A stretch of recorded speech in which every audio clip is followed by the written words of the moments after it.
Bonjour. Aujourd'hui, je vais lire des extraits d'une grande dame que j'ai eu le bonheur de traduire plusieurs fois pour les éditions Acarias, l'originel, dans un livre que j'ai déjà présenté, La voie sans chemin, le premier pas est le dernier, Vimala-Thakar. Ce livre a 50 ans. Voilà. Et moi, je l'ai traduit, je ne sais plus quand il a été publié, mais en 2022. Voilà. Un extrait de la 4e de couve. Vimala-Thakar suggère qu'on ne peut prétendre à la méditation véritable sans payer le prix de se connaître de moment en moment, très intimement. Il nous faut rencontrer la réalité brute de notre conditionnement, non seulement individuel, mais universel et historique, le conditionnement de l'espèce humaine. Se voir sans le masque de la personne est bien une clé, sinon la clé, de l'entrée au royaume du silence, de la méditation.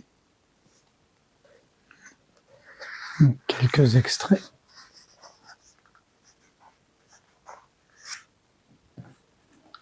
La méditation est considérée comme un état où l'on fait l'expérience de quelque chose de non sensoriel. Penser ou vivre une expérience a l'ego, le moi, le je pour centre. C'est un mouvement du centre vers l'extérieur. Le centre se déplace vers les limites de sa propre structure. Penser en tant que réponse de la mémoire ou vivre une expérience en tant que réponse de la totalité du conditionnement est un mouvement de l'ego, du moi, vers les limites de sa propre structure. La conscience attentive est un mouvement de l'intelligence. C'est la sensibilité de l'intégralité de l'être humain qui se déplace de l'individu vers le cosmos. Ce n'est pas un mouvement égocentré, ce n'est pas un mouvement du je, du moi, ce n'est pas la projection du psychisme conditionné, ce n'est pas la projection d'une expérience humaine, qu'elle soit acquise ou innée, contenue dans le subconscient ou l'inconscient. Tant qu'il y a pensée et expérience, il y a projection. Quand il y a conscience attentive, c'est un mouvement qui ne vient pas du cerveau, qui ne vient pas de la tête, mais de la totalité de l'individu. La sensibilité, l'intelligence s'insinuent dans tout l'individu, se mouvant en réceptivité envers le cosmos. La conscience attentive exige deux choses. Une personne qui est dans l'état de conscience attentive et cela qui est indépendant de la personne dont elle a conscience. Mais même dans la conscience attentive, il y a mouvement. Il y a un mouvement, ce qui indique qu'il y a de l'énergie. Ce que veut dire plus loin Vimala, c'est que la conscience attentive n'est pas ce qu'elle appelle l'état de méditation, comme Krishnamurti ou Jean Klein, qui n'est pas un état d'ailleurs, qui est libre de tout méditant. Donc là précisément, la conscience attentive est le psychisme non conditionné. Elle est l'intelligence non conditionnée intégrée dans l'être humain. Elle n'appartient pas à la personne. Elle n'est pas acquise personnellement par l'individu. La conscience attentive est de l'énergie non conditionnée, de l'énergie non contaminée, qui se déplace de l'individu vers l'inconnu.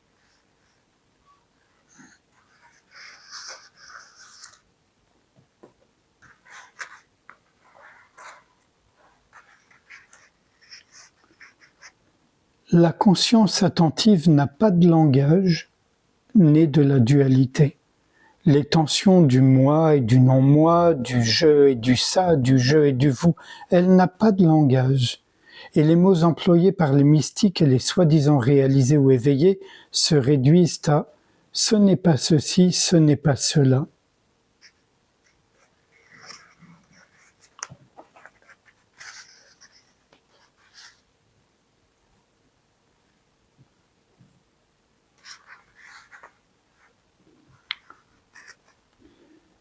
La méditation est un état en lequel il n'y a pas de dualité, pas même la conscience de la non-dualité.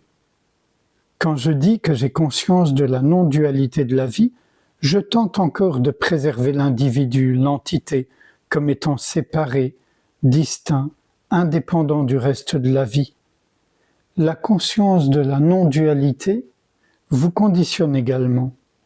Quelqu'un dit « je suis le corps » et quelqu'un d'autre dit « je suis Brahman ». Mais le « je » est toujours là. Je me demande si vous pouvez voir avec moi que même le mouvement de l'intelligence non conditionnée, non personnelle, en tant que conscience attentive, en tant que conscience, n'est pas la méditation.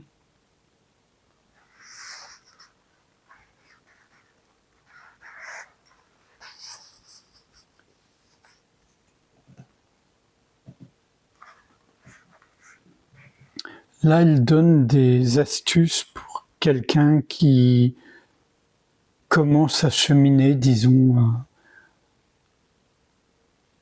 à chercher le soi, pour le dire avec ces mots-là qui ne sont pas les siens. Et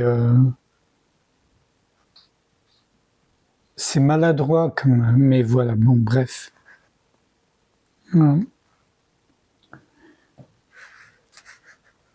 Tout comme l'ascension des Himalayas doit commencer par un premier pas, lorsque vous êtes au pied de la montagne, le voyage non cérébral dans la dimension du silence et de la méditation doit commencer par la découverte personnelle et intime de l'esprit tel qu'il existe en vous-même et tel qu'il s'exprime en vous-même et à travers vous-même. Tel est le premier pas. Et donc, le premier pas, c'est que je me permette d'examiner la qualité de mon esprit, la mesquinerie, la négligence, la misère, la richesse, la stupidité ou l'intelligence, l'ignorance ou l'érudition de l'esprit. Je dois m'autoriser à tout voir.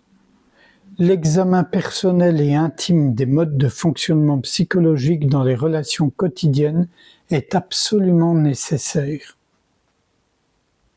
Mon ami peut dire « Je ne sais pas comment me regarder moi-même, parce que quand je parle, quand je réponds aux situations, je ne peux pas observer.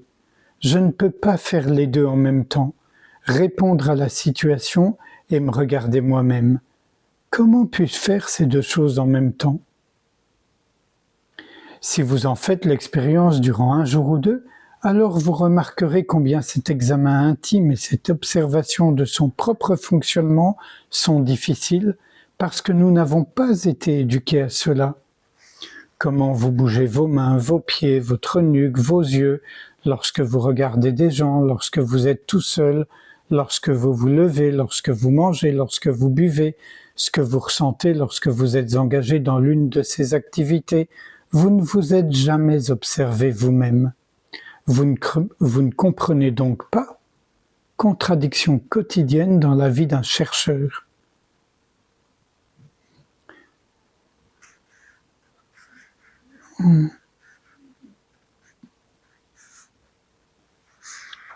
Donc,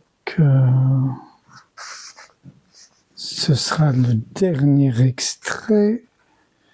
En examinant le mécanisme de l'esprit, sa qualité, ses modes de fonctionnement dans vos relations quotidiennes, vous découvrirez les limitations de votre organe cérébral. Vous découvrirez ses limites. Vous découvrirez, par exemple, que quand vous ressentez de la joie dans les moments de communion avec la nature ou avec d'autres personnes, cette joie ne peut pas être formulée en mots. Vous découvrirez que l'amour ne peut pas être affecté par les mots, le langage ou par les schémas de fonctionnement, ni la liberté touchée par l'esprit.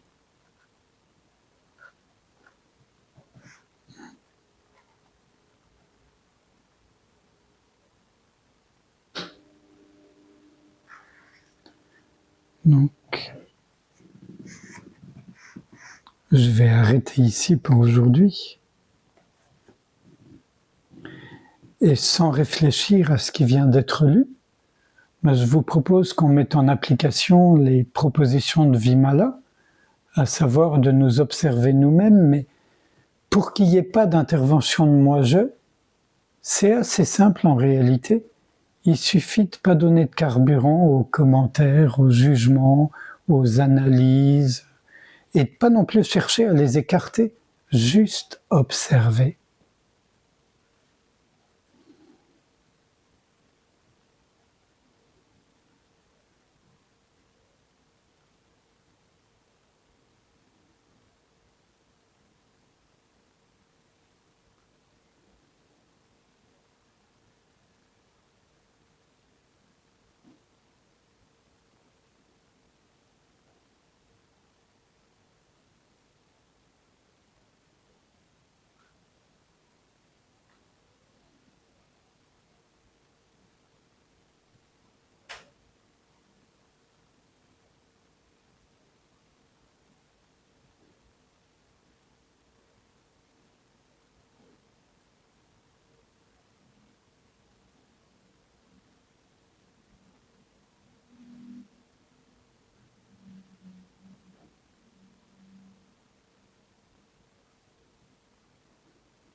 Voilà.